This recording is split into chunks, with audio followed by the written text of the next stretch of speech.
ساتھ کھڑے کتنے اچھے لگ رہے ہیں۔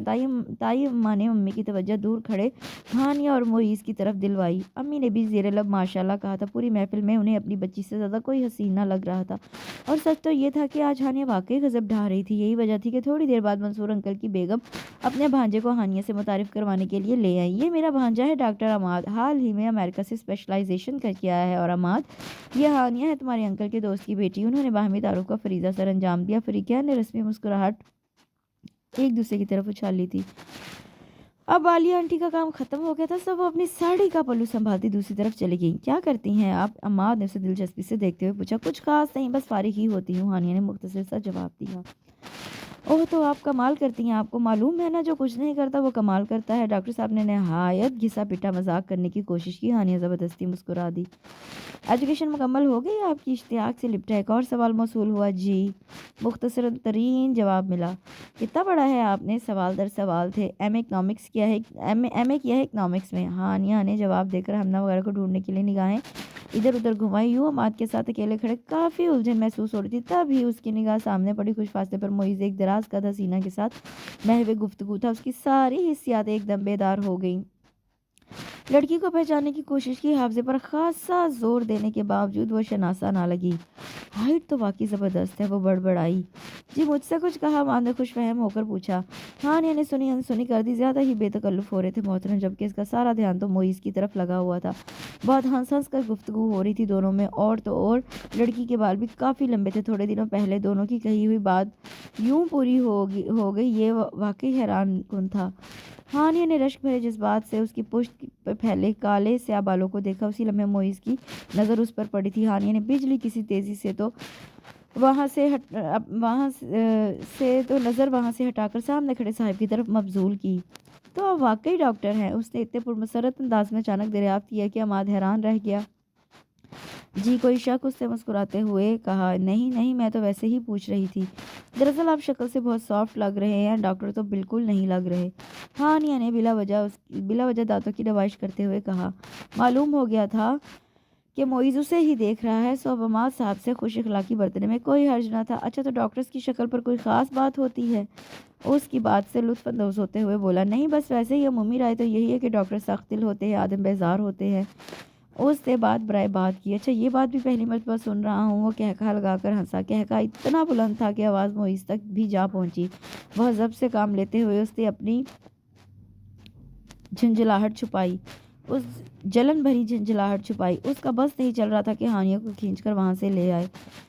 بہت مشکلوں سے اس نے اپنے تاثرات چھپائے تھے، اور مصنوعی مسکراہٹ چہرے پر لاتے اپنی توجہ سامنے کھڑی مس شمائل رضا کی طرف مبذول کی، جس کی بے سروپا باتیں وہ کافی دیر سے برداشت کر رہا تھا۔ پورے 15 منٹ سے تو وہ اسے اپنی ڈگریوں کی تفصیل سنانے میں لگی ہوئی تھی۔ پاکستان میں تو ٹیلنٹ کی کوئی قدر ہی نہیں ہے، خصوصاً لڑکیوں کے لیے تو بہت محدود فیلڈز ہیں۔ اب ممی ڈیڈی کے اصرار پر میں واپس آ تو گئی ہوں، لیکن مجھے سمجھ میں نہیں آ رہا کہ کیا کروں۔ شمائل نے بلا مبالغہ چوتھی بار یہ دکھڑا رویا۔ واپس چلی جائیں؟ دل ہی دل میں تو معیز نے بھی جواب دیا تھا، لیکن اس کے سامنے اسی کے موقف کی تائید کرتے ہوئے گردن ہلا دی۔ ارے معیز بھائی، آپ یہاں کھڑے ہیں؟ شجاع بھائی بھی آپ کا پوچھ رہے تھے۔ حمنہ نے نہایت غلط موقع پر انٹری دی تھی۔ شمائل کے منہ کا ذائقہ خراب ہو گیا۔ کافی دنوں بعد تو کوئی ڈھنگ کا بندہ نظر آیا تھا۔ شمائل، یہ حمنہ ہے، میری چھوٹی سی کیوٹ کزن، معیز نے تعارف کروایا تھا۔ Nice to meet you. Shamail نے زبردستی مسکراہٹ چہرے پر سجاتے ہوئے اپنا مخروطی ہاتھ آگے بڑھایا۔ حمنہ بھی نہایت گرم جوشی سے مصافحہ کیا۔ دل ہی دل میں ہانیہ کو گالیوں سے بھی نوازا تھا، جو معیز کو ایک خوبصورت لڑکی کے پاس اکیلا چھوڑ کر اس وقت ایک نہایت بغلول قسم کے شخص کے ساتھ محو گفتگو تھی۔ یار، میں تو حیران رہ گیا، پہلی دفعہ خوبصورتی اور ذہانت کو یکجا دیکھا۔ بہت جینیس ہے شمائل رضا، میں تو واقعی اس سے بہت امپریس ہوا ہوں۔ معیز نے ناشتہ کرتے ہوئے ہانیہ کو مخاطب کیا۔ کچن میں اس وقت وہ دونوں ہی موجود تھے۔ فنکشن سے واپسی رات بہت دیر سے ہوئی تھی، صبح دونوں کی ہی آنکھ کافی دیر سے کھلی، اب وہ دونوں اکٹھے ناشتہ کر رہے تھے۔ تم نے دیکھا نا شمائل کو؟ وہی جس نے ڈارک گرین سوٹ پہنا ہوا تھا، معیز نے اسے مخاطب کرتے ہوئے پوچھا۔ ہوں، تو گویا سوٹ کا رنگ بھی یاد ہے۔ ہانیہ کا حسد کے مارے برا حال ہو رہا تھا، لیکن بہت خوبی سے اس نے اپنے تاثرات چھپائے تھے۔ ہاں، دیکھا تو تھا، لیکن قریب سے دیکھنے کا موقع نہیں ملا، اس نے سرسری انداز میں جواب دیا۔ ابھی حال ہی میں یوکے سے پاکستان آئی ہے، پھر بھی مشرقی ٹچ برقرار ہے، بہت گریسفل لڑکی تھی۔ معیز نے اس کی شان میں مزید قلابے ملائے۔ ساتھ ہی ساتھ ہانیہ کے چہرے کا بھی جائزہ لیا جہاں فی الحال کسی قسم کے جلن کے آثار نہ تھے، اور بال تو اس کے بہت ہی خوبصورت تھے، اتنے لمبے بال میں نے شاید ہی اپنی زندگی میں کسی اور کے دیکھے ہوں۔ محیط نے مبالغہ میزی کی حد کر دی۔ ہاں واقعی بال تو اس کے بے حد خوبصورت تھے، کل تو میری اس سے ملاقات نہیں ہو پائی، لیکن تم اتنی تعریفیں کر رہے ہو تو میرا بھی جی چاہ رہا ہے ملنے کو، چلو آج ملاقات ہو جائے گی۔ آج تو آئے گی نا؟ شمائل اسے بہت اشتیاق سے دریافت کیا۔ ہاں شاید، ویسے رشتے دار تو وہ دلہن والوں کی تھی، ہو سکتا ہے ولیمے میں بھی آ جائے۔ معیز نے چائے کے گھونٹ کے ساتھ غصہ بھی اپنے اندر اتارا، وہ سخت بدمزہ ہو رہا تھا۔ اتنی محنت کے باوجود ہانیہ کے چہرے پر وہ سب کچھ دیکھنے کو نہ ملا جس کا وہ متمنا تھا۔ چلو اللہ کرے آ ہی جائے، اور کچھ نہیں تو شیمپو کا نام ہی پوچھ لوں گی، ہانیہ نے ہنستے ہوئے کہا۔ معیز دانت پیس کر رہ گیا۔ ویسے اگر آج وہ نہ آئی تو مجھے افسوس ہی رہے گا، کاش میں اس سے کل ہی مل لیتی۔ دراصل کل ڈاکٹر اماد کی کمپنی میں اتنا مزہ آیا کہ ادھر ادھر دیکھنے کی فرصت ہی نہیں ملی۔ بہت کوششوں کے بعد ہانیہ نے بھی فکرہ ترتیب دے کر معیز کی سماعتوں تک منتقل کر دیا۔ ڈاکٹر کے لفظ پر معیز کے کان کھڑے ہو گئے۔ اچھا تو ڈاکٹر تھے؟ موصوف اس سے ہلکے پھلکے انداز میں پوچھا۔ ہاں، کنگ ایڈورڈ کے گولڈ میڈلسٹ ہیں، اسپیشلائزیشن امریکہ سے کر کے آئے ہیں۔ اس نے تفصیل بتانا شروع کی۔ عالیہ آنٹی کے بھانجے ہیں، بہت نفیس انسان ہے، خدمت خلق کا جذبہ تو کوٹ کوٹ کر بھرا ہوا ہے۔ پرائیویٹ پریکٹس کے ساتھ ساتھ ہفتے میں ایک دن رفاہی کلینک میں بھی بیٹھتے ہیں۔ اس نے عقیدت بھرے جذبات سے تفصیل سنائی۔ دیٹس گریٹ، آج کل کہاں ملتے ہیں ایسے لوگ؟ اب شمائل ہی کی مثال لے لو، آج کل ایک NGO کے ساتھ کام کر رہی ہے عورتوں کی فلاح و بہبود اور حقوق کے لیے، تو اسے جو کام بھی کرنا پڑے وہ کرنے کو تیار۔ معیز نے گفتگو کا رخ دوبارہ شمائل کی طرف موڑ دیا۔ اچھا تو پھر میں آج شمائل سے ضرور ملوں گی، ہانیہ نے متاثر ہوتے ہوئے کہا۔ شمائل رضا سے ملنا واقعی بہت ضروری ہو گیا تھا۔ میں تو خود یہی کہتی ہوں کہ آج کل کی لڑکی کو خود مختار ہونا چاہیے، وہ دور ختم ہو گیا جب عورتیں مرد کی دستے نگر ہوتی تھی۔ ہانیہ نے شمائل سے گفتگو کے دوران بہت جوش سے کہا۔ صرف 5 منٹ کی گفتگو میں ہی اندازہ ہو گیا تھا کہ موصوفہ آزادی نسواں کی بہت بڑی علمبردار ہیں۔ سو ہانیہ بی بی کے شاطر ذہن نے فٹافٹ ہی زبردست سا منصوبہ ترتیب دے ڈالا۔ پاکستان میں تو کوئی پرسان حال ہی نہیں ہے عورتوں کا، بہت پسماندگی ہے یہاں، پڑھ لکھ کر اور ٹیچر تو بن جاتی ہے یا پھر ڈاکٹر، یا اور کسی فیلڈ میں کوئی اسکوپ ہے ہی نہیں، بلکہ اکثر لڑکیاں تو شادی کے بعد سب کچھ چھوڑ چھاڑ کر گھر بیٹھ جاتی ہیں۔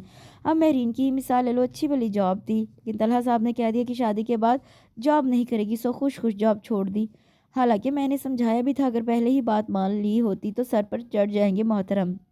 شمائل نے اسٹیج پر دلہن بنی ماہین کو دیکھ کر تعصب سے کہا۔ بالکل ٹھیک کہہ رہی ہیں آپ۔ ہانیہ نے بھی ماہین بھابھی کی عقل مندی کو دل ہی دل میں سراہتے ہوئے شمائل کی تائید کی۔ ویسے آپ خوش قسمت ہیں کہ آپ کے پیرنٹس، آپ کے گھر والے اتنے لبرل ہیں، آپ کو اکیلے پڑھنے انگلینڈ بھیج دیا، ورنہ اکثر لوگ تو اس معاملے میں کافی کنزرویٹو ہوتے ہیں۔ ہانیہ نے رشک بھرے جذبات سے اسے دیکھتے ہوئے کہا۔ ہاں بالکل، یہ کریڈٹ میرے ڈیڈی کو جاتا ہے، ورنہ پرانی نسل کے اکثر لوگ باقی لڑکیوں کی اعلیٰ تعلیم کے خلاف ہوتے ہیں۔ شمائل نے نزاکت سے بالوں میں انگلیاں پھیرتے ہوئے کہا۔ بہت گریٹ ہیں بھئی آپ کے ڈیڈی، ورنہ پرانی نسل کیا، نئی نسل کے مرد بھی عورتوں کی آزادی کے خائف ہیں۔ اب میرے کزن کی ہی مثال لے لیں، خود دنیا جہاں سے ڈگریاں سمیٹ کر لے آئے ہیں، لیکن پھر بھی اپنے خاندان کی لڑکیوں کے لیے یونیورسٹی کو ابھی تک شجر ممنوعہ سمجھتے ہیں۔ اس نے دور کھڑے معیز کی طرف اشارہ کیا۔ کیا واقعی؟ شمائل کو اس انکشاف سے دلی صدمہ پہنچا تھا۔ ہاں تو اور کیا، بہت ہی دقیانوسی خیالات ہیں معیز کے۔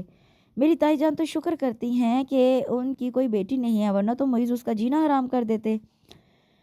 یونیورسٹی کی پڑھائی کے سخت خلاف ہے، کہتے ہیں زیادہ پڑھ لکھ کر دماغ خراب ہو جاتا ہے لڑکیوں کا، ہانیہ نے سنجیدہ ہو کر بتایا۔ اچھا، حیرت ہے، مجھے تو کل ان سے گفتگو میں اس بات کا بالکل اندازہ نہیں ہوا، مجھے تو بہت براڈ مائنڈڈ اور لبرل سے لگے تھے۔ شمائل ابھی بھی کچھ مشکوک تھی۔ ارے پہلی ملاقات میں کون کھلتا ہے کسی پر؟ مجھ سے پوچھیے کہ گھر میں رہتے ہیں، وہ تو میرے آگے پڑھنے پر بھی سخت ناراض تھے۔ پھر میرے پاپا نے سٹینڈ لیا، ورنہ ان کے خیال میں تو بس پرائیویٹ بھی یہی کافی ہے۔ ہانیہ نے مزید تفصیلات سے اسے آگاہ کیا۔ واقعی کیسے کیسے لوگ ہوتے ہیں دنیا میں۔ ان انکشافات نے شمائل رضا کو اندر تک افسردہ کر دیا تھا۔ بظاہر کتنا ڈیشنگ، سمارٹ اور ہنس مکھ سا شخص تھا، کیا تھا جو تھوڑا بہت لبرل بھی ہوتا؟ اس سے افسردہ ہو کر سوچا۔ معیز کی سالگرہ گزرے کئی دن ہو چکے تھے، ہمنا اور بلال اس کے پیچھے پڑے ہوئے تھے کہ وہ اچھے سے ہوٹل میں لنچ یا ڈنر کروائے۔ معیز ہر بار مصروفیت کا بہانہ بنا کر ٹال جاتا تھا، اور اب جب ہمنا اور بلال بیچارے تھک ہار کر اپنے مطالبے سے دستبردار ہو چکے تھے تو معیز کو وعدہ ایفا کرنے کا خیال آ ہی گیا۔ حالانکہ صبح آفس جاتے ہوئے اس نے کسی کو بھی اپنے پروگرام سے آگاہ نہیں کیا تھا۔ دوپہر کے بعد اس نے آفس سے ہی فون کیا۔ ریسیو ہانیہ نے کیا تھا۔ میں نے ٹیبل ریزرو کرا لی ہے، تم لوگ بلال کے ساتھ آ جانا، اس نے ریسٹورنٹ کا نام بتاتے ہوئے کہا۔